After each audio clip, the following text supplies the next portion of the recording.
All right, welcome back everybody. So I think I ended the video a little too soon last time. So we finished up last video with motivation for Gram-Schmidt, and the problem was that I started with a question about a question that was up in here that asked when do we know that vector spaces or inner product spaces have orthogonal bases. And, well, I finished that video without actually addressing the answer to the question, which is actually, conveniently enough, on the next page. The corollary to Gram-Schmidt is that every inner product space does indeed have an orthogonal and hence can be made to be orthonormal basis. So I just want to make sure we're not dealing with the zero vector space, the trivial one. But otherwise, yeah, every inner product space has an orthonormal basis, and that's something that we really wanted to make sure we understood or that we established was fact, because we didn't want to start an algorithm that would have no solution or no terminating condition, or it just wouldn't stop. Right? We keep looking for something that didn't exist. Right? So in this video, I would like to show you a little bit about how this algorithm works in practice.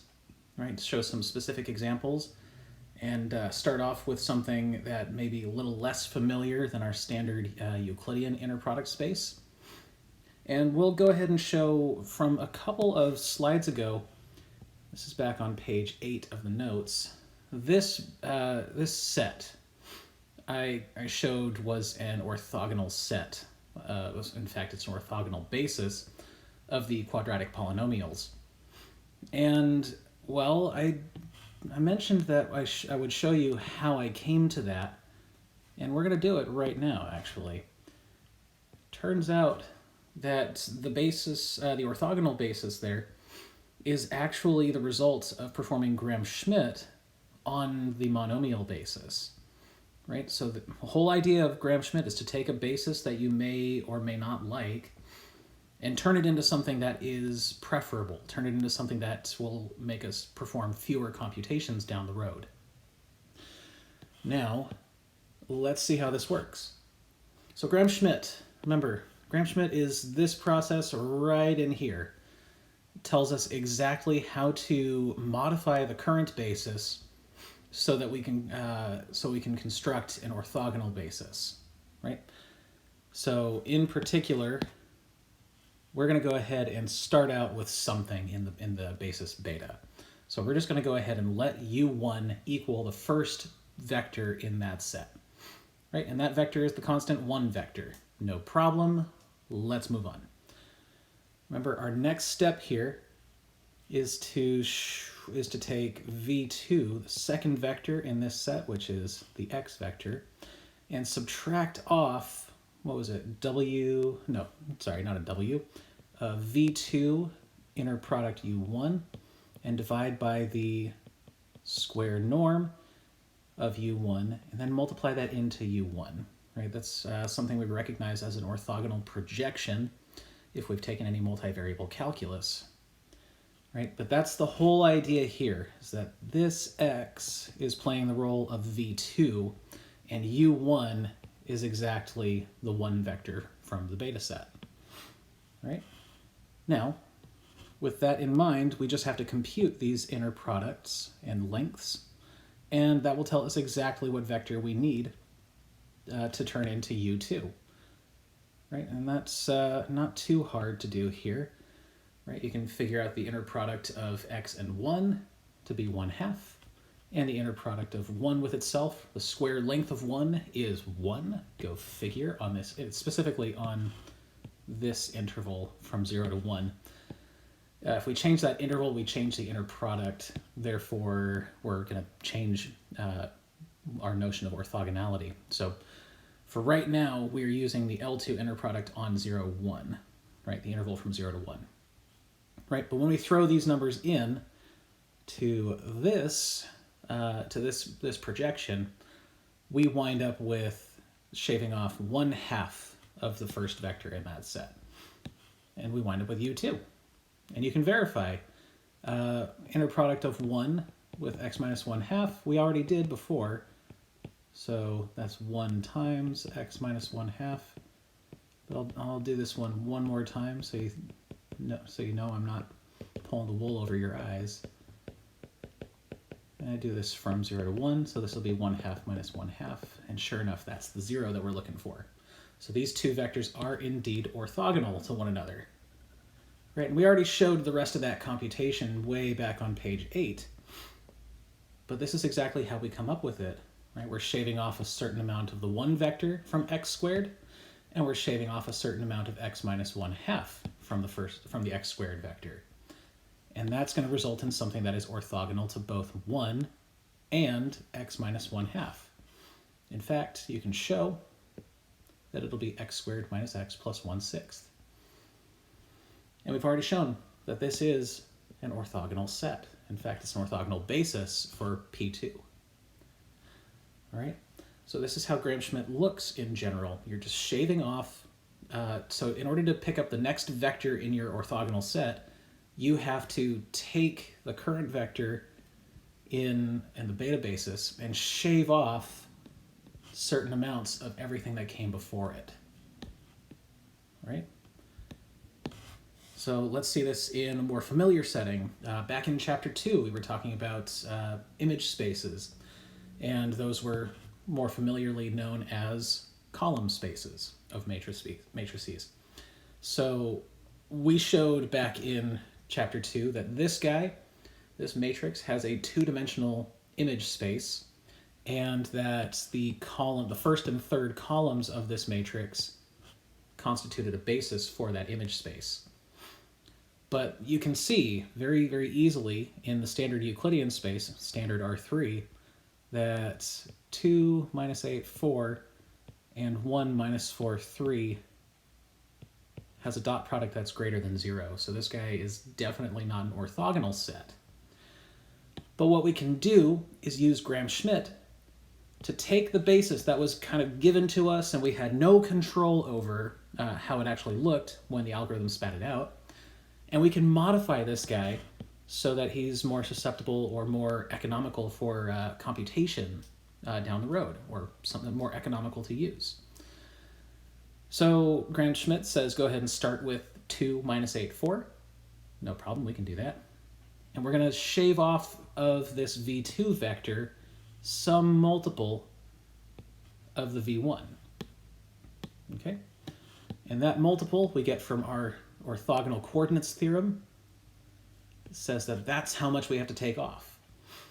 So once we do, we notice that v2.u1, let's see, v2.u1.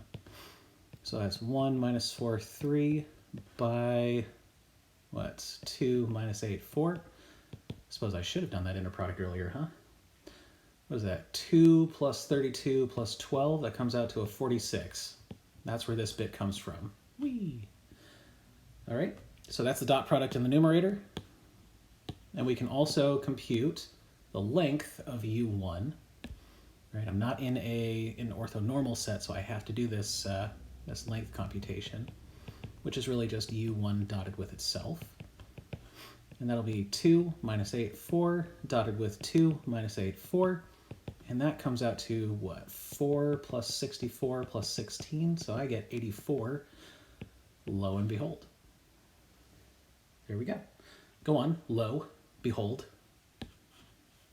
And that is what we wind up with as the ratio between those two numbers is what we have to multiply onto u1 and then shave off of the v2 vector in order to produce u2.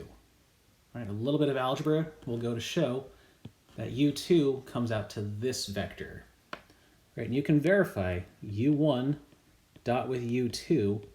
This will be 1 over 42 of 2 minus 8, 4, dotted with minus 4, 16, and 34. It ain't pleasant, but you can still do it. This will be a minus 8, and 16 by 8, what do I get? I get 128, so negative 8 minus a 128 plus, and then 34 by 4 comes out to a 136. Well, that sure looks like it cancels. So indeed, these two vectors are perpendicular. They are orthogonal to one another with respect to that inner product on R3.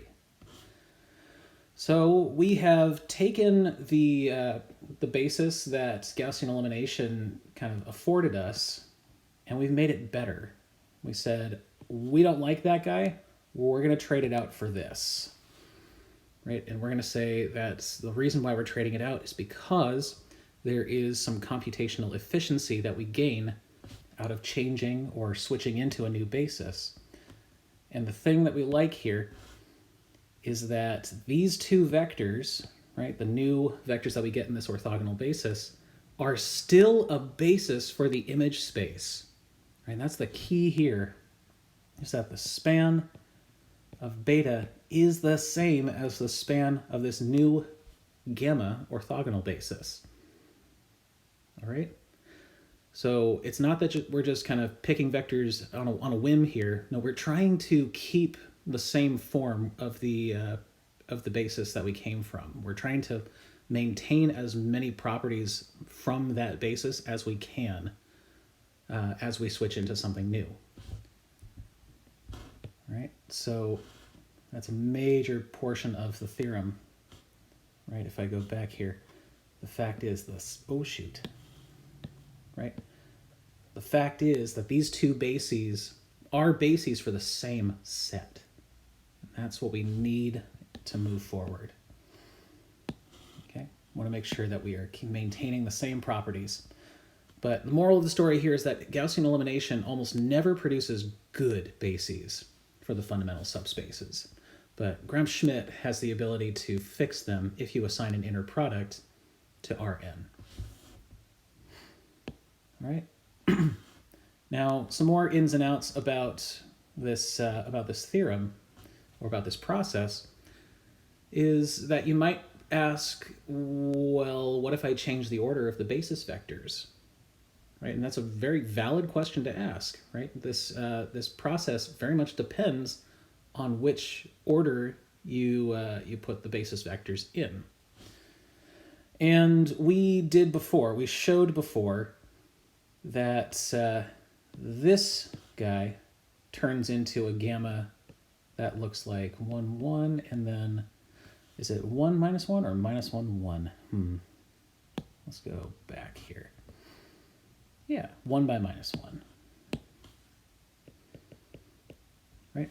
So Gram-Schmidt GS produces this new orthogonal basis gamma. But the question now is, what happens if I change the order of beta to begin with? Do I still wind up with this basis, or do I wind up with something else? As you might suspect, yeah, I do wind up with something else entirely. So I'm checking out what's happening by taking u1 to be 3, 1 instead. And my new vector v2 is this guy over here. So 1, 1 minus this amount, right? v2 dotted with, that would be u1 dotted with v2 divided by u1 norm squared. And I have to multiply that into u1, which is 3, 1 in this case. And I wind up with this vector, okay? And that vector is totally different, right? But still notice that I have 3, 1 dotted with effectively minus 1 by 3, so that I still get an orthogonal set at the end of the day. And technically I should have a 1/5 out here. But I digress. That if we start off with a different ordering, then I get a different orthogonal basis on the way out, okay? Maybe that'll be useful to us, maybe it won't, but it's something that we need to bear in mind, that this algorithm does produce different bases if we reorder the vectors in the original set, okay? But they are all orthogonal sets, and they all span the span of the original basis. And that's all for this section. I think that ends section 4.2 or maybe 4.3. I can't remember. It's probably 4.3.